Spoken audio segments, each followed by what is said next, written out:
Where does self-confidence come from? And this is the best advice I can give you on that.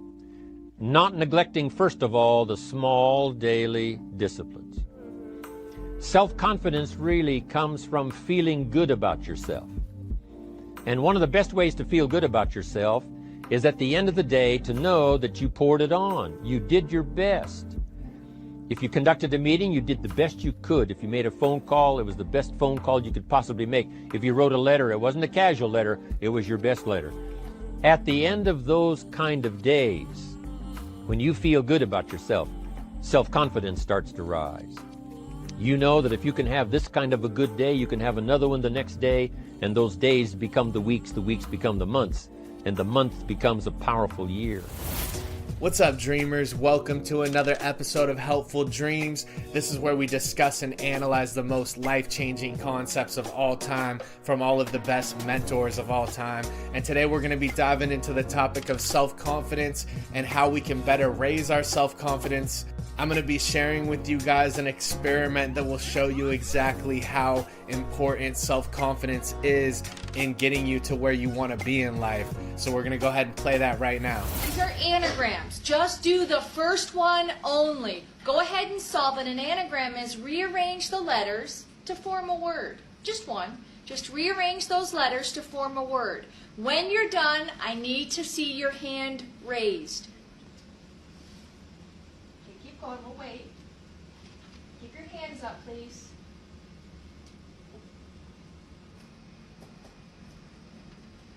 Just do number one. Don't go on. Don't go on. This isn't meant to be difficult. Okay, put your hands down. Let's just go to number two. Don't even worry about number one. Go to number two. Solve that one. Again, when you're done, I want to see your hands up. Everybody's hands down. We're going to go ahead and do number three. For number three, rearrange the letters, and as soon as you do, go ahead and put your hand up.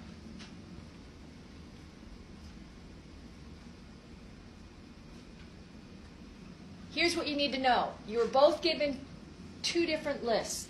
This side of the room was given these three words. And left side of the room, here you go. They were given bat. What would the word be?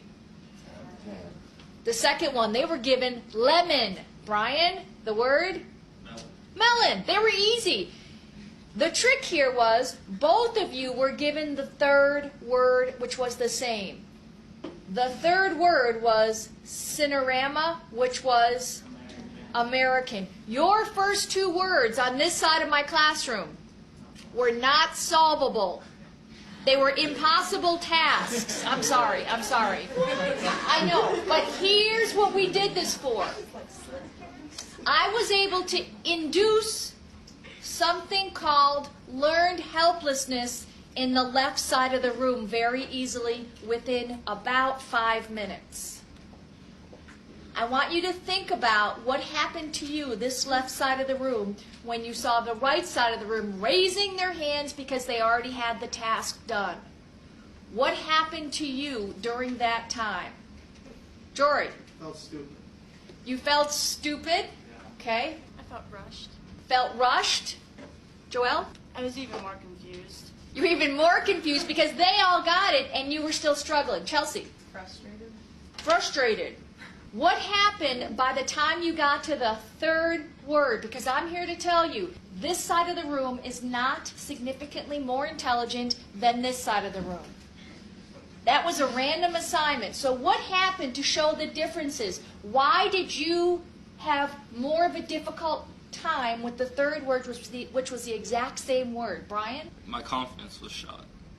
What you experienced was a term called learned helplessness. How many have heard of the term before? Let me see your hands.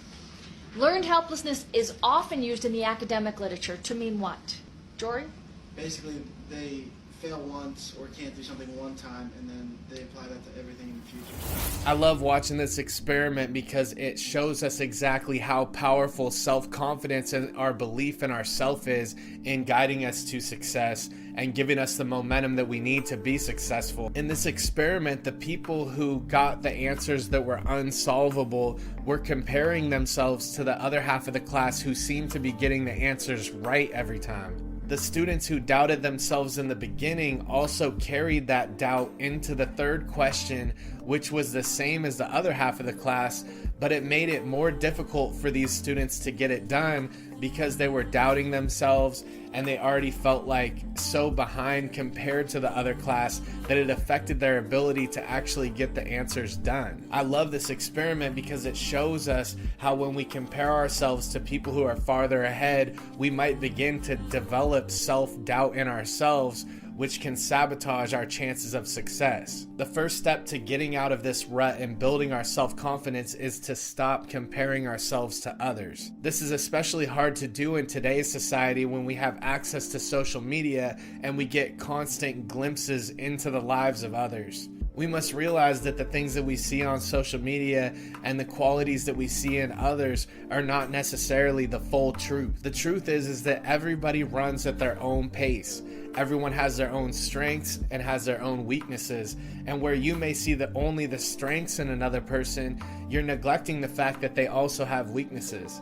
We must fall back and cherish our strengths and truly believe in ourselves and our abilities to find the right answers for our own lives.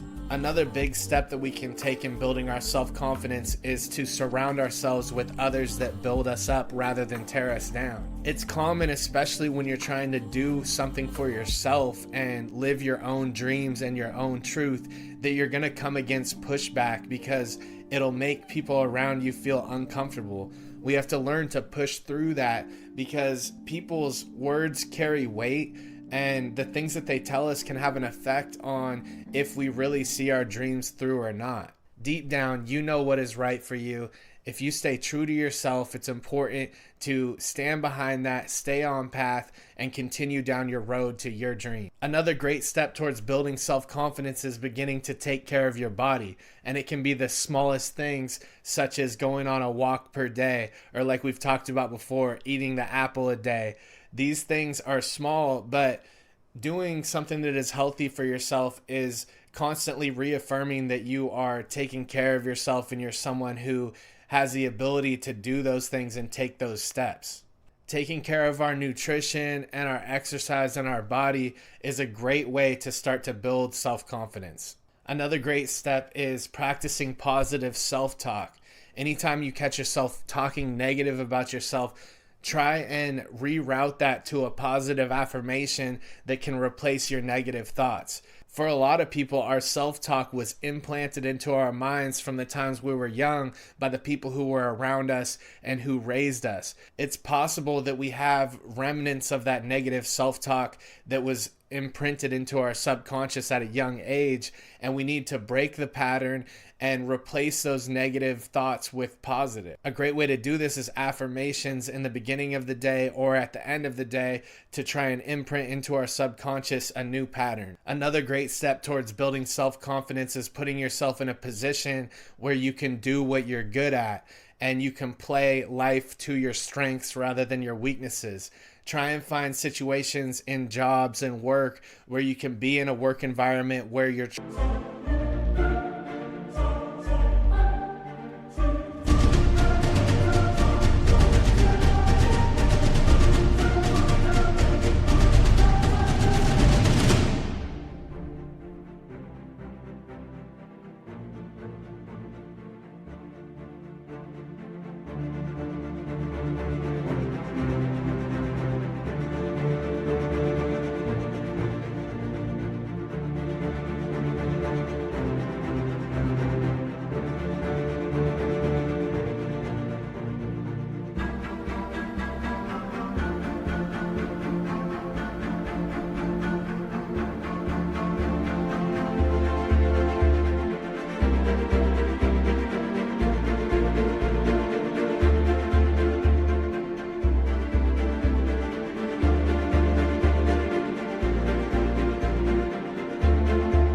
truly bringing your best talents to the table. As humans, we all want to be able to contribute at our highest level, and so this is important in building our well-being and self-confidence. Believe it or not, another great step to having high self-confidence is to learn when to say no. You don't want to be a yes person that says yes to everything. And I struggle with this in the beginning of business for sure, as well as a lot of people do when they're just trying to take any project on or do anything they can to build their reputation. But what you learn is that you can't commit to everything. And when you commit to everything at once, then you fall short at several different things because you can't spread yourself so thin. It's important to know when to say no and when to say yes, because this makes it so you can actually get done with the objectives that you set out to do. And doing that builds up your self-confidence. On the path to building self-confidence, you also have to set goals that are realistic, that you can commit to and get done. And the more we do that, the more it builds on our well-being, our self-reliance, our self-accountability. And when we set a goal that's too high and we set goals that are too high and we continuously miss the mark, we're eroding our self-confidence. So it's important to break it down into smaller steps where we know that we can commit and really get it done. And that's what makes a difference. This concludes our time for today. I just wanted to put this together for anybody out there who's feeling beat down and maybe they don't have the right people around them and they don't know how to go about starting the process of building their confidence. And this is a great way to start. Thank you guys so much for stopping by. Subscribe if you like this bite-sized wisdom. I appreciate you guys, and I'll see you on the next one. Self-confidence comes from the lack of neglect. If you will not neglect to do the small daily disciplines, that's where self-confidence comes from. At the end of the day, when you've really poured it on and you've done all the stuff, self-confidence grows. That self-confidence affects your health, it affects your future, it affects your psyche. So this is true. One of the great powers is self-confidence. Self-confidence means willingness to do whatever it takes to achieve. Some people say, well, I'll do it for a little...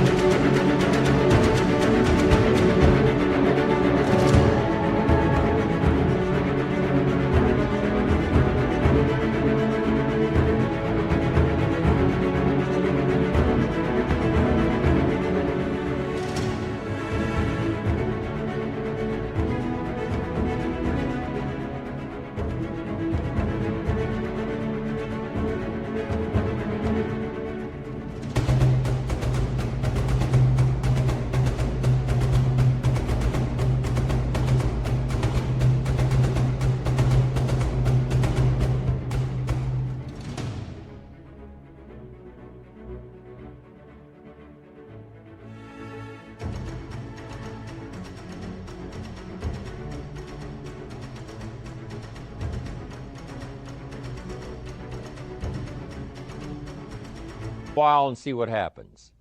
You know, I'll try a couple of things. If that doesn't work, I'm out of here.